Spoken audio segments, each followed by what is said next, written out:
하나님 은혜로 늘 평안하시기를 바랍니다. 우리 인사하겠습니다. 네.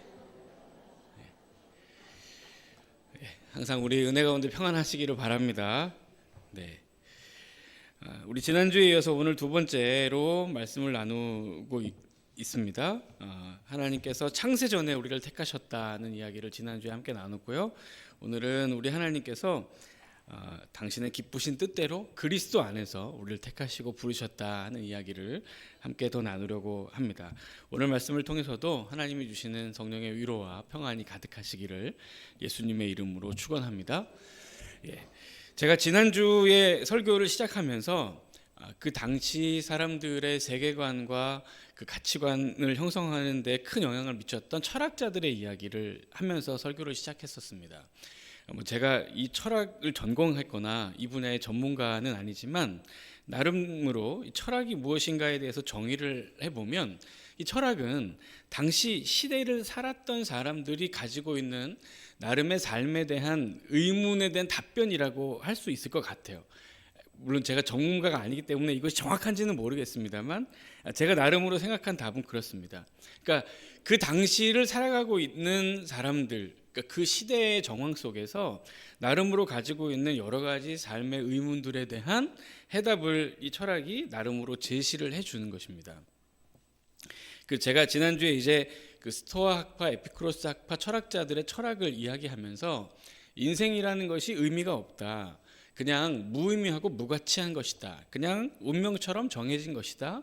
흘러가는 대로 살면 되는 것이다. 모든 것이 태어난 신분으로 결정이 되는 것이고 거스를 필요가 없다. 그냥 우리는 온 우주의 작은 부품처럼 그냥 끼어진 채로 돌아가면 된다 라고 생각하는 것이 그 당시 사람들의 철학이었다고 했습니다.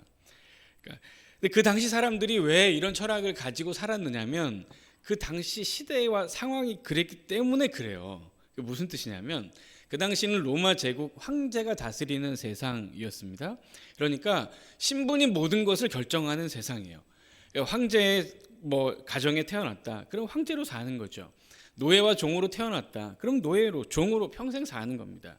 그 신분이 그 인생이 뒤집힐 리도 없고 그럴 수 있는 방법 자체가 없습니다. 그러니까 괴로워할 필요가 없어요. 어차피 정해진 것이고 그냥 그렇게 태어났으니 흘러가는 대로 그냥 그렇게 살면 되는 것입니다. 그냥 종으로 태어났으면 제국의 부품처럼 황제를 위해 충성하며 살면 되는 거예요. 나는 인생이 왜 이런가? 내 인생은 무슨 의미가 있는가? 이렇게 그냥 수고만 하다 끝나는가? 이런 생각할 필요 없는 겁니다. 그리고 그냥 부귀와 권세를 얻고 살고 있으면 그냥 누리고 즐겁게 살면 되는 거예요. 내가 이 세상을 위해서 무엇을 할 것인가, 힘없고 연약한 자들을 위해서 어떤 일들을 할 것인가, 그런 거 고민할 필요가 없습니다. 그냥 즐기면 되는 것이죠. 그런 세상이었습니다.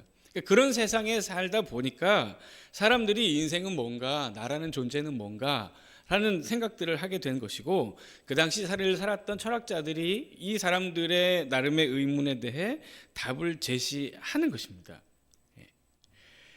이런 철학자들의 견해와는 정반대로 사도 바울이 이야기를 하죠. 아니다.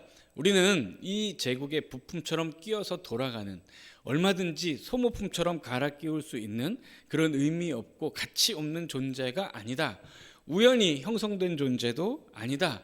그냥 운명에 따라 흘러가면 되는 그런 우리의 인생이 아니다.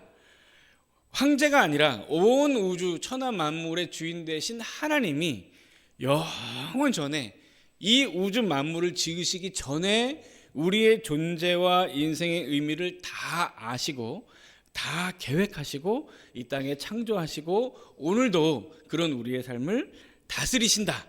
우리의 인생 속에는 하나님의 뜻과 그분의 영원한 계획이 담겨 있고 우리는 그분의 뜻과 계획을 하나씩 하나씩 이루는 그런 인생으로 부름을 받아서 오늘도 살아가고 있다 라고 외치는 것이 사도 바울의 가르침이요 사도 바울이 선포하는 하나님의 뜻입니다.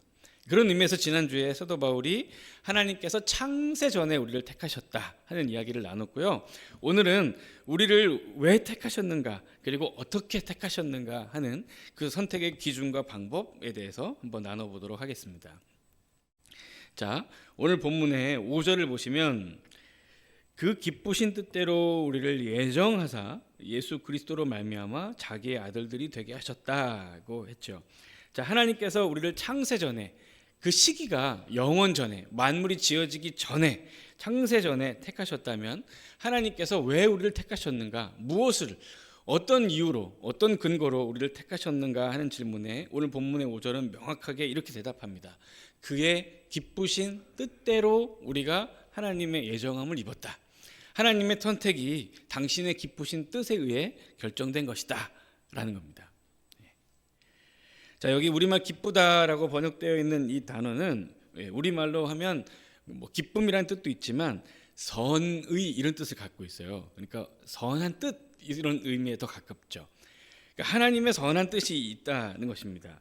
그리고 이 기쁘신 뜻대로라는 단어 앞에 카타라는 전치사가 하나가 쓰였는데 이게 무엇에 따라서 혹은 무엇에 근거해서 이런 뜻을 갖고 있는 단어예요. 그러니까 하나님의 선하신 뜻에 따라서 하나님이 가지고 계신 선한 의도에 근거해서 하나님이 우리를 선택하셨다. 사도 바울은 이렇게 이야기를 하고 있는 것입니다. 자, 우리는 의미 없이 그냥 흘러가면 된다. 그냥 온 우주의 작은 부품에 불과한 우리 인생이니 고민 없이 살면 된다. 그냥 우리는 그냥 우연히 왔다가 가는 인생이다가 아니라 하나님이 창세 전에 당신의 기뻐하시는 뜻을 따라 선택을 받은 아름다운 인생과 존재가 바로 우리의 삶이다 라는 것입니다. 자, 하나님은 우리를 선택하실 때 하나님의 기쁨 그리고 당신의 즐거움을 기준으로 우리를 선택하셨고 우리를 구원하셨습니다. 자, 이 얘기는 무슨 얘기냐면 이 하나님의 선택의 기준을 우리도 다 이해할 수 있습니다. 자, 여러분 뭐 다 어린 자녀들을 이렇게 다 키워 보셨겠지만 여러분 어린 아기들 이렇게 언제가 제일 예쁘세요? 네? 잘 때. 그렇죠? 잘 때. 아기들 잘 때 예쁘죠? 잘 때. 그럼 여러분 한번 생각해 보세요. 잘 때 아기들이 왜 예쁠까요? 가만히 있으니까요. 그렇죠? 근데 여러분 가만히 있는데 왜 예쁘냐고요. 나한테 도움이 안 되는데. 물론 도움이 되죠. 가만히 있으니까. 네. 나를 귀찮게 안 하니까. 그런데 사실 가만히 있을 때 잘 때 예쁜 거는 이 아이가 뭔가 나를 위해 해주지 않아도 예쁜 거죠. 그러니까 이 아이라는 존재가 나를 위해 무엇인가 봉사를 하고 섬김을 감당하고 어떤 서비스를 제공해 주지 않아도 그냥 누워있는 모습만 봐도 예쁘고 흐뭇한 겁니다. 그 의미가 없어요. 그냥 좋은 거예요. 모든 사람은 다 이런 마음을 품습니다. 하나님의 형상을 따라 창조되었기 때문입니다. 그러니까 하나님의 DNA가 인생 속에 다 녹아져 있는 거예요. 하나님이 그럼 왜 나 같은 사람을 택하셨나? 하나님이 왜 나 같은 사람을 창세 전에 당신의 자녀로 구원하시기로 작정하셨나? 하나님 왜 그런 선택을 하셨습니까? 왜 나를 선택하신 겁니까? 라고 물으면 하나님이 이렇게 답하시는 겁니다. 왜? 나는 그냥 좋은데? 네가? 나는 이유가 없어. 난 그냥 좋아. 여러분 진짜 그렇잖아요. 사람 좋고 싫은데 이유가 어디 있습니까? 아무 이유가 없죠. 하나님이 우리를 사랑하시는데 이유가 없습니다. 그냥 당신의 자녀라 좋으신 겁니다. 이유가 없어요. 하나님 그냥 우리를 사랑하시고 기뻐하십니다.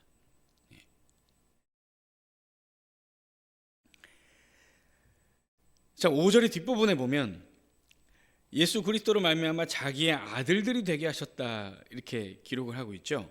자, 하나님의 이 선택, 이 예정을 사도 바울이 조금 더 구체적으로 설명을 하는데 하나님이 우리를 선택하셔서 당신의 아들을 삼아 주셨다라고 이야기를 합니다. 자, 여기 아들 삼다, 아들이 되게 했다라는 이 단어를 우리가 좀 이해를 해야 되는데요. 휘오데시아라는 이 단어인데 이 단어가 어떤 뜻이냐면 전문 용어예요. 입양이라는 뜻입니다. 그러니까 당시 로마 제국에서 입양이라는 단어로 사용할 때 쓰는 단어가 이 단어입니다. 당시 로마 제국의 법에 입양을 이렇게 기록을 하고 있는데 법적으로 입양된 자녀는 원래의 부모, 즉 그를 낳아준 부모의 통제에서 완전히 벗어난다. 그리고 입양을 한 부모의 친자녀가 갖는 모든 법적인 권리를 획득한다. 입양한 아버지의 성을 따라 이름을 바꾸고 새로운 가족의 지위를 부여받는다. 이것이 당시 로마 제국이 입양에 대해서 가지고 있었던 제도의 내용입니다. 그러니까 내가 낳은 친자녀가 아님에도 불구하고 어떤 아이를 내가 입양하면 이 입양한 아이는 그 낳아준 친부모로부터 모든 권한을 이 입양한 부모가 다 가지고 옵니다. 그리고 이 입양을 한 부모의 원래 친자녀들이 있을 거잖아요. 그 원래 친자녀가 갖는 모든 법적인 권한을 이 입양한 자녀도 동일하게 다 가집니다. 그리고 아버지의 성을 따라 성을 바꾸고 이름도 바꾸는 거죠. 그리고 완전히 새로운 가족의 지위를 새롭게 부여받습니다. 이것이 로마 제국 당시의 입양이라는 제도예요. 그래서 지금 사도 바울이 하나님이 우리를 창세전에 택하셔서 우리를 입양하셨다라고 얘기하면 이 당시 사람들은 이 단어를 알기 때문에 다 알아듣습니다. 하나님이 우리를 아들 삼으셨다고, 하나님이 우리를 입양하셨다고, 그러면 하나님에게 속한 모든 권세와 모든 복을 우리가 다 갖게 되는 것이네. 우리가 다 법적인 아들의 지위를 누리게 되는 것이네. 하나님 아버지의 보호를 인도하심을 받게 되는 것이네 하고 이 모든 사람들은 다 이해를 하게 된 거죠. 그러니까 로마 제국의 황제와 비교할 수 없는 온 우주 만물을 창조하신 능력과 권능의 하나님 아버지께서 우리를 자녀 삼아 주셨다는 겁니다. 아들 삼아 주셨다는 거예요. 왜요? 그냥이요. 좋아서, 그냥 예뻐서, 사랑해서, 다른 이유가 없습니다. 그러니까 하나님께서 그냥 우리를 선택하신 것 자체가 그분에게는 기쁨이라는 뜻입니다. 그러므로 사랑하는 성도 여러분, 하나님은 이유 없이 우리를 사랑하십니다. 우리가 뭔가를 해서 하나님을 기쁘시게 하는 것이 아닙니다. 뭘 해도 하나님을 기쁘시게 할 수 없습니다. 그냥 우리의 존재 자체가 하나님께 기쁨이고 영광입니다. 하나님은 이렇게 당신의 자녀들이 당신 앞에 나와 예배 드리는 것 자체를 하나님께서 기뻐하십니다. 오늘 우리가 함께 드리는 예배도 우리 하나님 얼마나 기뻐하시는지 모릅니다. 사랑하는 성도 여러분, 여러분들의 존재 자체, 그냥 숨쉬며 살아가고 있는 내 인생의 그 존재 자체가 하나님께 큰 기쁨과 영광이 된다는 것을 여러분 꼭 기억하세요. 하늘의 하나님이 우리의 그냥 숨쉬며 살아야 하는 것 그 자체를 너무너무 기뻐하시고 너무너무 귀하게 여기시고 사랑하십니다. 이것이 우리 아버지 하나님의 창세 전의 선택, 그분의 영원한 예정이라고 말하고 있습니다. 자, 사실 이 예정이라는 이 교리는 우리 개신교, 우리 장로교에서 굉장히 중요한 교리인데 긴 시간을 할애해서 설명할 수는 없지만 잠시 좀 다뤄야 할 필요는 있을 것 같습니다. 자, 하나님의 이 선택, 이 예정, 그러니까 사도 바울이 예정이라는 단어를 써서 하나님의 창세 전에 그의 기뻐하시는 선택을 표현했는데요. 자, 이 예정이라는 단어는 프로리사스라고 해가지고 사전에 결정하다 이런 뜻입니다. 그러니까 사후의 여러 가지 것들을 고려해서 마지막에 선택하다라는 것이 아니고 먼저 사전에 선택했다, 사전에 결정했다 이런 뜻이에요. 그러니까 우리의 구원이 우리의 어떤 행위의 결과나 우리의 어떤 삶의 결실을 보고 하나님이 선택하신 것이 아니고 하나님이 사전에 먼저 우리를 자녀 삼기로 결정하셨다라는 거죠. 즉 우리의 구원과 우리의 영원의 삶은 이미 영원 전에 다 계획이 된 것입니다. 하나님의 놀라운 은혜입니다. 그런데 이 예정의 교리를 자칫 잘못 이해하면 이런 오류들에 빠질 수 있고요. 이런 의문들을 가질 수 있어요. 그러니까 이런 질문들은 사실 우리가 신앙생활하면서 많이 접할 수 있는 것들이어서 이 시간에 여러분들하고도 잠깐 나눠보려고 합니다. 자, 하나님께서 우리의 구원을, 하나님께서 우리를 자녀 삼으신 것을 이미 사전에 예정하셨다. 이미 결정된 것이다. 우리의 영원한 삶이 이미 다 정해진 것이다 라고 한다면 그러면 이런 질문을 하는 분들도 있을 수 있을 것 같아요. 아니 목사님, 그러면 우리의 구원이 정해진 것이면 이 세상의 모든 사람들이 다 구원받기로 작정된 것이라면 그러면 전도할 필요가 없지 않습니까? 우리가 복음을 전할 이유가 없지 않나요? 라고 질문할 수 있겠죠. 그런 질문을 하는 분들이 사실 종종 있기도 합니다. 자, 말씀을 한 구절 참고삼아 볼게요. 사도행전 18장 9절에서 10절인데요. 밤에 주께서 환상 가운데 바울에게 말씀하시되 두려워하지 말며 침묵하지 말고 말하라. 내가 너와 함께 있음에 어떤 사람도 너를 대적하여 해롭게 할 자가 없을 것이니 이는 이 성중에 내 백성이 많음이라 하시더라 했습니다. 자, 사도 바울이 열심히 복음을 증거하고 있었는데 하도 핍박이 심하고 괴로움을 많이 받아서 그런지 사도 바울이 두려워하고 무서워했던 것 같습니다. 그리고는 복음을 전하는 모든 활동을 중단하려고 했던 것 같아요. 그런 어느 날 밤 하나님께서 사도 바울에 찾아오셔서 두려워하지 마라. 그리고 뭐라고 얘기하시냐면 침묵하지 말고 멈추지 말고 계속해서 복음을 전하라 라고 이야기를 하세요. 그러면서 그 이유에 대해서 이렇게 얘기를 하시는데 이는 이 성중에 내 백성이 많음이라. 그러니까 이 도시에 내 백성이 많다. 이 도시에 나의 구원의 은혜를 받을 자가 많은데 네가 복음을 전하는 이것을 멈추면 어떡하느냐. 두렵고 떨리고 하지만 두려워하지 말고 계속해서 열심히 복음을 전하라고 하시는 것이 하나님의 말씀이었습니다. 자, 조금 전에 질문이 이거였죠. 목사님, 모든 사람의 구원이 이미 결정된 것이라면 누구나 다 하나님의 은혜로 구원받기로 하나님께서 이미 선택하시고 예정하신 것이라면 굳이 복음을 전할 필요가 있습니까? 라는 질문에 대한 답을 제가 지금 하고 있는데요. 그러면 이 질문을 그대로 한번 이렇게 뒤집어 볼게요. 만약에 하나님께서 이 세상의 모든 사람들을 구원하시기로 예정하시지 않으셨다면, 그러니까 하나님께서 이 땅의 모든 인생들을, 저와 여러분들을 구원하실 계획이 없으셨다면, 그러니까 이 땅을 살아가는 모든 인생들에게 하나님의 영원한 그 구원의 계획, 하나님의 창세전의 그 선택이 없다면, 그렇다면 굳이 복음을 전할 필요가 있습니까? 아니, 하나님이 구원하실 계획이 없는데, 하나님이 구원하시고자 하는 의지가 없는데, 하나님께서 구원하시기로 작정한 사람이 없는데, 하나님은 구원할 생각이 없는데 복음을 전할 필요는 더더욱 없죠. 하나님께서 이 땅에 구원하시기로 작정한 영혼이 없으시다고 하면 그야말로 복음을 전할 필요가 없는 것입니다. 왜냐하면 그건 하나님의 뜻이 아니니까요. 그런데 하나님은 이 땅의 모든 사람들을 구원하시기로 이미 창세전에 예정하셨고, 이 땅의 모든 사람들을 당신의 자녀 삼으시기를 기뻐하시는 하나님의 뜻을 분명히 가지고 있습니다. 그 하나님의 뜻과 계획이 영원전부터 있다고 성경은 분명하게 이야기하고 있습니다. 아직 이것을 깨달은 사람이 있고 깨닫지 못한 사람이 있을 뿐인 거죠. 그래서 이미 먼저 깨달은 자들이 아직 이 사실을 깨닫지 못한 사람들에게 열심히 하나님 아버지께서 우리를 이미 구원하셨고 우리를 이미 자녀 삼으시기 위해서 작정하셨노라고, 예정하셨노라고, 그분의 영원한 선택이 이미 창세전부터 준비가 되어 있노라고, 그때가 혹시 오늘인지 몰라서 내가 당신에게 복음을 증거하는 것이라고 열심히 복음을 전해야 하는 이유가 되는 것입니다. 오히려.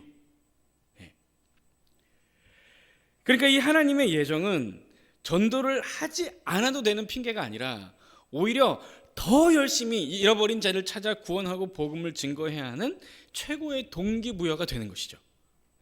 오히려 더 열심히 복음을 전해야 할 이유가 여기에 있는 것입니다. 사실 누군가를 전도하고 누군가에게 복음을 증거하고 그에게 예수 그리스도를 믿게 하는 일이 사실 쉬운 일은 아닙니다. 이미 사실 믿은 우리에게는 예수 그리스도께서 나를 위해 십자가를 지시고 죽으셨고 그 예수 그리스도께서 다시 부활하셔서 하늘에 올라가셨고 다시 오신다는 이 모든 복음의 이야기는 우리가 믿고 받아들이기에 아무 문제가 없습니다. 사실 우리에게는 그 사실을 믿는다 이렇게 질문하는 것도 그냥 우스운 이야기죠.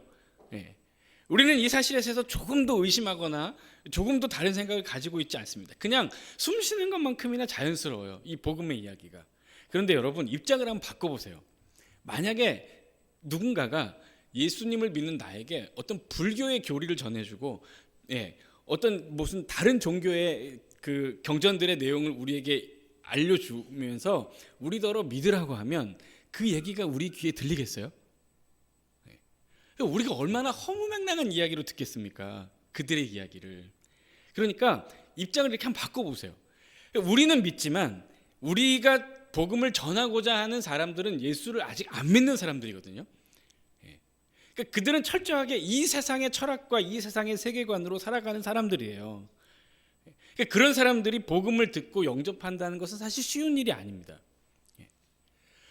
복음이 무엇입니까? 2000년 전에 예수 그리스도께서 이 땅에 육신을 입고 오셔서 우리를 위해 죽으셨고 부활하셨다는 겁니다.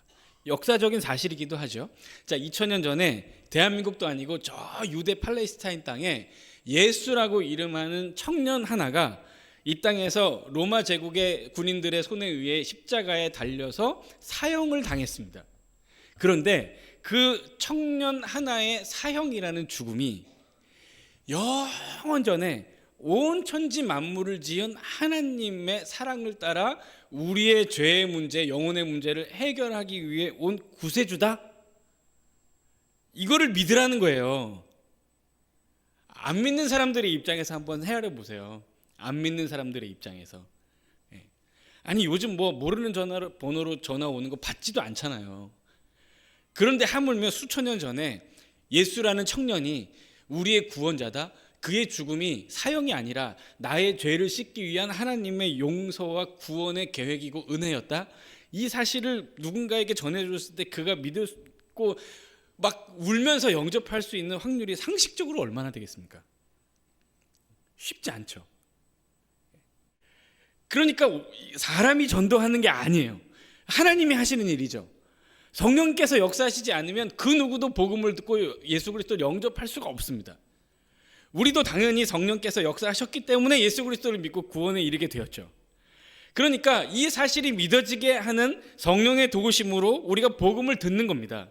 이 사실을 믿게끔 해주는 성령이 역사할 수 있는 이유는 각 사람이 이미 영원 전에 하나님이 선택하시고 구원하셨다는 사실을 깨닫게 해주셨기 때문이에요.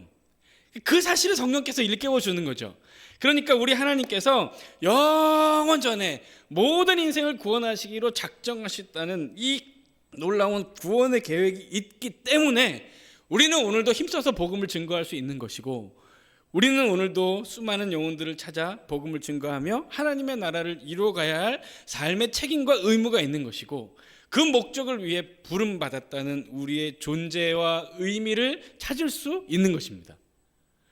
이렇게 아름답고 은혜로운 말씀이 오늘 여기 기록이 되어 있는 거예요. 자, 이런 질문을 또 해볼 수 있을 것 같아요. 목사님, 우리의 구원이 우리가 영원한 천국에서 영원히 하나님과 함께 살게 될 것이 정해진 것이다. 우리는 틀림없이 구원받는 하나님의 사람이다. 그러면 목사님, 굳이 열심히 교회 다니면서 신앙생활을 할 필요도 없지 않겠습니까? 아니 구원 받을 건데, 나는 이미 구원 받았는데, 이미 천국 갈 건데 굳이 그렇게 힘쓰고 애쓰면서 교회 다니고 뭐 헌금하고 그럴 필요가 있나요? 이런 얘기 할 수 있겠죠. 또 이런 질문을 할 수 있을 것 같아요. 아니 목사님, 그냥 어차피 우리 정해져 있는데 그냥 꼴까닥 숨 넘어가기 직전에 하나님 감사합니다 하고 그냥 생을 마치면 되는 것도 아닙니까? 이렇게도 질문할 수 있겠죠. 자, 여러분 어떻게 생각하십니까? 예를 들어서 부모님이 사랑하는 자녀에게, 아들과 딸에게, 아들아, 딸아, 사랑한다. 내가 너를 위해서라면 뭐든지 한다. 나는 절대 너를 버리지도 않고 떠나지 않는다. 네가 무슨 일을 해도 나는 너의 부모라 너를 끝까지 책임질 거야 라고 아들과 딸에게 얘기해 주었습니다. 자, 그러면 이 아들과 딸이 진짜죠? 아버지 분명히 그렇게 얘기하셨죠? 내가 어떻게 해도 나를 떠나지 않고 나를 미워하지 않고 나를 내치지 않는다고 했으니까 그러면 오늘부터 내가 아버지 말 안 듣고 살아도 되지요? 오늘부터 내가 가출해서 내 마음대로 살아도 되지요? 그냥 내 멋대로 부모님하고 상관없이 살아도 되겠네요? 여러분 어떻게 생각하세요? 이게 무슨 말도 안 되는 소리입니까? 아니 우리가 어차피 구원받을 거니까 열심히 신앙생활 안 해도 되겠네요. 아니 어차피 우리가 구원받았으니까 하나님 열심히 잘 섬기지 않아도 되겠네요. 아니 어차피 구원받을 건데 뭐 굳이 순종하지 않아도 되겠네요. 아니 뭐 그렇게 열심히 신앙생활 하면 삽니까? 아니 그냥 죽기 전에는 꼴딱 넘어가기 전에 그냥 예수 믿으면 되겠네요. 여러분 이게 얼마나 터무니없는 얘기인지 아시겠죠? 네.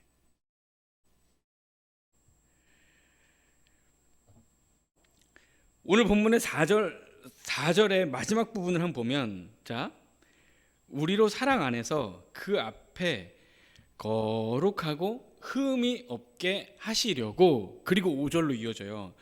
그 기쁘신 뜻대로 우리를 예정하사. 자, 그러면 하나님께서 우리를 예정하셔서 우리를 자녀 삼으시고 당신의 구원의 은혜를 베푸신 이유가 뭐냐면, 이유 중에 하나는 우리를 거룩하고 흠이 없게 하시려고 부르신 겁니다. 하나님의 형상을 따라 거룩하고 흠이 없게 하시려고, 영원히 천국에서 영원히 살기에 부족함이 없는 존재로 우리를 만드시도록 우리 하나님께서 그렇게 부르신 거예요. 구원을 받았으니까 마음대로 살아도 되는 게 아니고, 오히려 진실하고 거룩하고 아름다운 향기 나는 그런 삶으로 우리가 살아갈 수 있도록 우리에게 구원의 은혜를 미리 베풀어 주시도록 예정하셨다라는 것입니다. 자, 웨스트민스터 신앙고백 제17장에 성도의 견인이라는 부분이 있는데, 자, 성도의 견인이라는 교리에 대해 이렇게 설명을 합니다. 하나님께서 자기의 사랑하시는 자 안에서 받아들이시고 자기의 성령으로 효과적으로 부르시고 거룩하게 하신 자들은 은혜의 상태에서 전적으로나 최종적으로 타락할 수 없다. 오히려 그들은 분명히 그 안에서 끝까지 견디며 영원한 구원을 받을 것이다. 이것이 신앙의 고백입니다. 나는 선천적으로 태어나기를 건강하게 태어났습니다. 나는 아주 강골로 태어났어요. 그러니까 나는 평생 운동 같은 거 안 해도 됩니다. 여러분 얼마나 어리석은 말입니까? 건강하게 태어났으니까, 강골로 태어났으니까 더 열심히 운동하면서 건강을 유지하고 관리해야 되지 않습니까? 그렇죠? 하나님의 영원한 계획, 하나님의 영원한 은혜와 사랑을 맛보고 하나님의 아들로 창세전부터 택함받아 부름받아 여기까지 왔습니다. 그러면 하나님의 자녀답게, 하나님의 자녀와 아들의 신분에 걸맞게 아름답게 우리의 삶을 가꿔가는 것이 당연하겠죠. 그렇게 깨끗하고 아름답고 정결하게 살도록 하나님께서 우리를 부르신 것이 바로 하나님의 예정, 하나님의 창세전의 선택인 것입니다.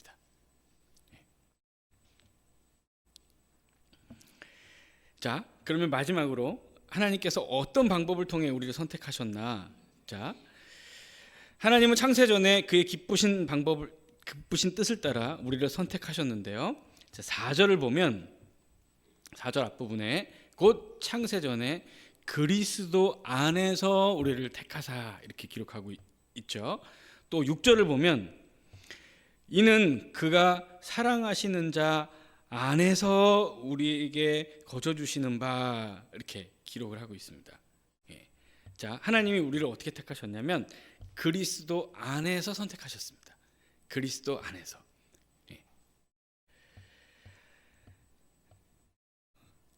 자, 이 그리스도 안에서라는 이 말을 원문으로 보면 그리스도 안에, 그러니까 여기에 이제 그 뭐뭐 안에라고 하는 전치사가 하나 쓰였는데, 이 그리스도 안에서라는 이 표현이 사도 바울이 굉장히 복음을 전할 때 아주 빈번하게 사용하면서 강조하는 단어예요. 이 에베소서에만 30번이 넘는 표현이 등장합니다. 이 단어가. 그러니까 이 뭐뭐 안에, 그러니까 그리스도 안에라는 이 단어가 어떤 공간적으로 어떤 공간 안에 이런 뜻을 가지고 있기도 하고요. 그다음에 영적으로는 어떤 뜻을 가지고도 있냐면 이렇게 신령한 연합을 의미하기도 합니다. 같은 존재인 거죠. 그러니까 우리가 이미 그리스도 안에 있는 것입니다. 관계적인 신령한 연합을 우리에게 알려주고 있는 것입니다. 그래서 칼빈은 이 부분에 대해서 어떻게 주석을 했냐면, 우리가 우리의 선택을 확인하는 유일한 방법은 그리스도를 바라보는 것이다. 그리스도는 우리의 선택이 드러나는 거울이다. 하나님께서 우리를 보실 때 그분은 우리를 홀로 보지 않으신다. 하나님은 우리 안에 계신 그리스도를 보신다. 우리의 죄와 부족함에도 불구하고 하나님께서 우리를 받아주시는 것은 우리가 그리스도와 연합되어 있기 때문이다 라고 했습니다. 자, 이게 무슨 뜻이냐면 우리가 하나님의 선택을 받은 거룩한 하나님의 백성이고 다 하나님의 거룩한 아들들인데 그리스도 안에서 선택을 받았습니다. 그러니까 우리를 단독으로 택하신 것이 아니고 그리스도가 우리를 구원하셨잖아요.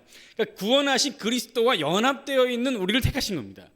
그러니까 예수 그리스도의 은혜로 구원받아 하나님의 자녀가 된 우리를 택하신 거죠.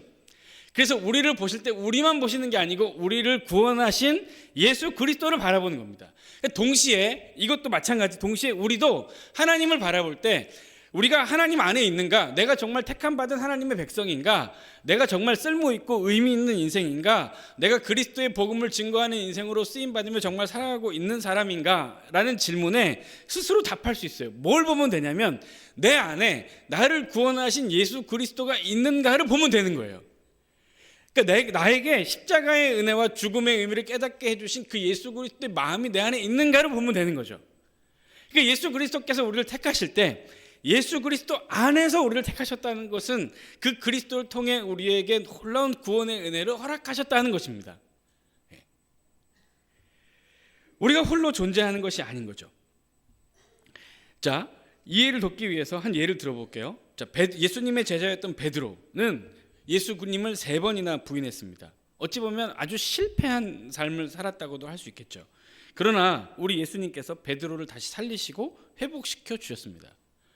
누가복음 22장에 보면 예수님이 이미 베드로가 배반하기 전에 내가 너의 믿음이 떨어지지 않기를 위해 기도했다는 내용도 기록이 되어 있어요. 자, 베드로가 이후에 믿음을 회복하고 복음을 증거하는 일에 신실한 제자로 살아갈 수 있었던 이유는 그가 그리스도 안에 있었기 때문입니다. 그러니까 베드로가 그리스도 밖에서 그리스도를 선택하고 그리스도를 따라간 게 아니에요. 예수 그리스도께서 베드로를 택하셔서 그를 부르시고 그와 함께 하셨던 겁니다. 그래서 그가 짧은 순간 잘못된 판단을 하고 믿음이 연약한 상태에서 엉뚱한 행동을 하기는 했지만 그를 붙들고 계신 예수 그리스도의 은혜가 그에게서 지워지지 않았기 때문이죠. 않았던 것이죠. 그래서 예수님이 그를 찾아가셔서 그를 회복시켜 주셨고 그도 자신 안에 있는 여전히 살아있는 예수 그리스도의 사랑을 회복할 수 있었던 것입니다. 베드로가 끝까지 붙잡은 것이 아니고 예수님께서 사랑하는 그의 제자 베드로를 붙드신 것이죠. 이것이 하나님의 구원의 방식입니다. 우리 하나님은 예수 그리스도 안에서 우리를 당신의 자녀 삼으시고 우리를 아들로 택하시고 구원하셨습니다. 사랑하는 성도 여러분, 우리는 이 최첨단의 과학의 시대에 살아가고 있습니다. 전문가들조차 이 세상이 어떻게 바뀔지 모르겠다고 혀를 내두를 만큼 변화의 속도가 빠른 세상입니다. 최첨단의 과학기술이 사람의 가치를 대신하고 있는 세상이기도 하죠. 분명히 우리가 살고 있는 이 시대에도 이 질문은 끊임없이 제기될 겁니다. 사람이라는 존재가 의미가 있는가? 인생이 의미가 있는가? 지금 우리의 삶이 어떤 의미가 있는가? 어떠한 가치가 있는가? 오늘을 살아가고 있는 우리가 이루어가야 하고 달려가야 할 목적지는 어디인가? 요즘 우리가 함께 더불어 사는 사람들도 이 고민을 더불어서 같이 하고 있습니다. 그래서 많은 사람들도 그렇게 생각합니다. 옛날 철학자들이 그랬던 것처럼 그렇지 뭐 인생이 뭐 큰 뭐 별거 있나? 그냥 흘러가듯 살면 되는 거지. 뭐 돈이면 다 되는 거지. 그냥 돈 많이 벌고 즐겁게 떵떵거리며 살면 되는 것이 아닌가? 다 그렇게 생각합니다. 그러나 그게 아니죠. 그게 아닙니다. 예수 믿는 사람들은 그렇게 살지 않습니다. 우리를 지으시고 부르신 하나님께서 우리의 존재를 그렇게 생각하시지 않기 때문입니다. 사도 바울 당시에도 수많은 사람들이 그렇게 생각했지만 그것이 아니라고 소리를 높였습니다. 영원한 전에 온 천지 만물이 지어지기도 전에 살아계셨던 하나님께서 천지 만물을 지으시기 전에 우리를 당신이 기뻐하시는 뜻을 따라 이미 택하셨고 구원하셨고 자녀 삼아 주셨고 거룩하고 흠이 없는 존재로 살게 하시고 또 당신의 복음과 그 은혜와 사랑을 찬송하며 증거하며 살아가는 존재로 우리를 구원하셔서 오늘에까지 이르게 하셨습니다. 그것이 우리의 존재요 우리 인생의 의미와 목적입니다. 오늘 우리가 이 세대 가운데 힘차게 살아가고 있는 이유는 우리를 부르신 하나님의 부르심에 따라 순종하면서 이 땅에 그냥 모든 인생들이 의미 없이 죽어갈 이유가 없고 우리처럼 창세전에 우리를 택하신 하나님 아버지를 믿고 구원받아 하나님의 자녀가 되도록 복음을 증거하고 하나님의 나라를 확장시키기 위해 오늘도 우리는 숨쉬며 힘차게 건강하게 잘 살아가고 있는 것입니다. 하나님은 그 일을 위해 우리를 부르셨고 그 일을 감당하는 우리를 오늘도 지켜 보호하고 계시고 우리에게 기쁨과 만족과 참평안과 모든 하늘의 신령한 좋은 것들을 허락하고 계십니다. 사랑하는 성도 여러분, 우리가 이렇게 값지고 영광스러운 존재입니다. 창세 전부터 그분의 기뻐하시는 뜻을 따라 하나님의 자녀로 구별되어 그분의 영원한 사랑과 계획을 온 천하에 두루 다니며 증거하고 하나님의 나라를 이루는 일을 위해 존재하는 우리의 인생과 삶, 참으로 가치 있고 아름답지 않습니까? 하나님께서 그렇게 영광스럽게 우리를 지으셨고 부르셨고 오늘도 인도하고 계신다고 믿습니다. 이 하나님의 영원한 계획과 사랑을 따라 귀한 인생의 부르심들 잘 감당하면서 하나님께 영광이 되는 저와 여러분들의 복된 삶이 되시기를 예수님의 이름으로 축원합니다. 기도하겠습니다. 창세전에 나를 택하시고 구원하시고 또 나를 기뻐하시는 하나님 아버지 감사합니다. 이 세상의 사람들이 어떻게 살아가든지 어떤 기준으로 인생과 삶을 바라보든지 상관없이 주여 나는 존귀한 하나님의 자녀요 영원 전부터 하나님의 택함을 받은 존재이니 주님과 함께 동행하며 하나님을 기뻐하며 살게 하여 주옵소서. 감사합니다. 예수 그리스도의 이름으로 기도드립니다.